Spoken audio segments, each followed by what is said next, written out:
Ce jour-là, je n'avais envie de rien du tout. Je m'étais mal réveillé. Ça, je l'avoue. C'était comme si quelque chose me manquait. J'étais là avec mon épouse, j'étais assis au salon. Et qu'est-ce que je constate subitement? Je vois subitement l'image de mon jeune frère apparaître devant moi. Je l'ai vu s'asseoir sur le canapé en face de moi. Et puis, il pleurait. Il pleurait. Sur son corps, il n'y avait que du sang, partout. Terrifié par cette vision, Joël panique. J'ai commencé par prier. J'ai dit, Seigneur, cette image ne me plaît pas. Je t'en prie, Seigneur, protège mon frère. On a commencé par appeler les numéros de mon frère. Ça ne passait pas. Le portable ne sonnait pas. Aucun des numéros, des 2 numéros que je connaissais de lui, ça ne passait pas. Toutes les tentatives pour essayer de joindre Édouard se révèlent infructueuses.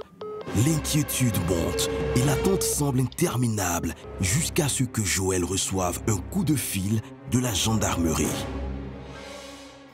Et donc j'étais là, quand autour de 17h, je crois, je reçois un appel. Bonjour monsieur, oui bonjour. C'est vous monsieur Akondé Joël? Je dis oui c'est bien moi et vous. Il s'est présenté. Et il me dit en fait que il m'appelle par rapport à mon jeune frère. Je dis quel frère? Il dit Édouard. Édouard a eu quoi?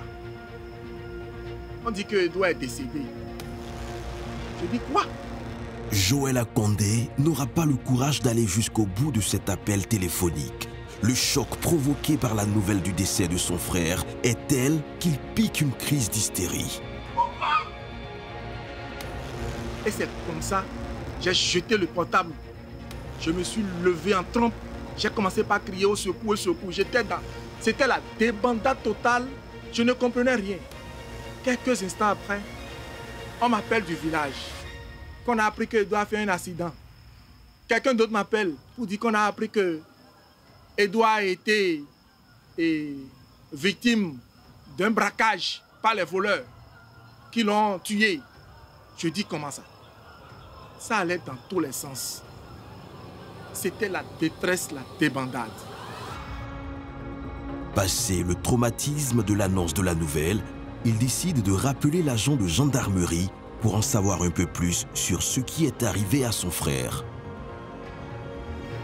On a pu rappeler le CB qui m'a dit de passer le lendemain. J'ai dit c'est pas possible. Comment ça? Mon frère y croit. Jusque-là, je n'y croyais pas du tout à mes yeux, à mes oreilles.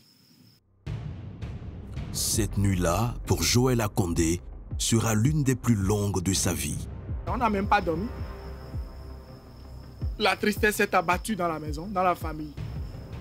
Ça se racontait, ça se commentait dans tous les sens. Le lendemain matin, vers 5 heures, Joël prend la route, direction Avlamay, pour identifier le corps de son frère. À ce moment-là, il ne connaît pas les circonstances de sa mort. Sur le chemin, Édouard est persuadé que son frère est mort dans un accident. Mais ce qu'il va découvrir sur place dépasse son imagination.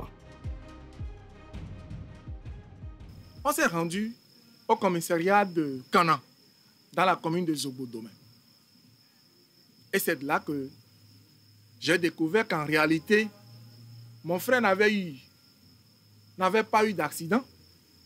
Il n'avait pas été victime non plus d'un braquage. C'était carrément un assassinat prémédité.